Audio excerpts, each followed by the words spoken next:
পথে রিমির সাথে দেখা হলো বলে বেশ কিছুটা সময় লেগে গেল এবং এজন্যই পৌঁছাতে দেরি হয়েছে।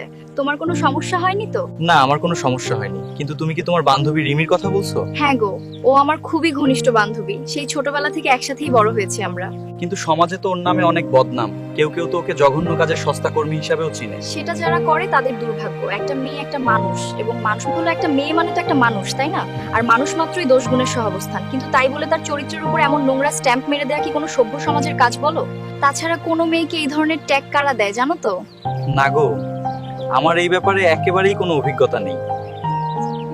কোনো চরিত্রহীন ছেলে যখন কোনো মেয়ের পিছনে ঘুরে তাকে শেষ অবধি না পায়, তখন সেই ছেলেটাই এমন নোংরা কথাবার্তা বাতাসে ছড়িয়ে দেয়। তোমার কথায় যুক্তি আছে। অথচ কোনো মেয়ের চরিত্র নিয়ে এমন কথা বলা একেবারেই উচিত নয়, কারণ আমাদের সমাজে কোনো মেয়ের নামে এমন অপবাদ ছড়ালে তার পক্ষে বেঁচে থাকা ভীষণ কঠিন হয়ে পড়ে। জানো তো, অনেক ক্ষেত্রে এইসব কথাবার্তা নিতে না পেরে নিজের জীবনটাকেই বিলিয়ে দিয়ে যায়। হ্যাঁ, এমন ঘটনা আমিও বেশ কয়েকটা শুনেছি। এটা খুবই দুর্ভাগ্যজনক এবং আমাদের মনে হয় রিমিকে বেঁচে থাকতে হেল্প করা উচিত। হ্যাঁ, খুব গুরুত্বপূর্ণ কথা বলেছো তুমি, কিন্তু এখন আমাদের কি করা উচিত বলে মনে করছো? শোনো, তুমি সারাক্ষণ রিমিকে নিজের টাচে রেখে ওকে মোটিভেট করবে যাতে ও এসব সমালোচনাকে পাত্তা না দেয়, আর আমি ঘুরে ঘুরে এগুলো যে মিথ্যা কথা সেটা প্রচার চালিয়ে যাব। হ্যাঁ, একদম ঠিক পথেই এগোচ্ছি আমরা। প্লিজ কাজটা মন থেকে করো কিন্তু। কঠিন হলেও সত্য ঠিক একদিন প্রতিষ্ঠিত হয়ে যাবে। দেখো, তুমি শুধু সেই অবধি রিমিকে নিজের টাচে রাখবে। তোমার প্রতি শুভকামনা রইলো জান। সফল হয়ে পরে আমরা আবার একসাথে সময় কাটাবো, কেমন? হ্যাঁ, অবশ্যই পাখি, তোমার জন্য শুভকামনা রইলো। দেরি না করে চলো আমরা উঠি।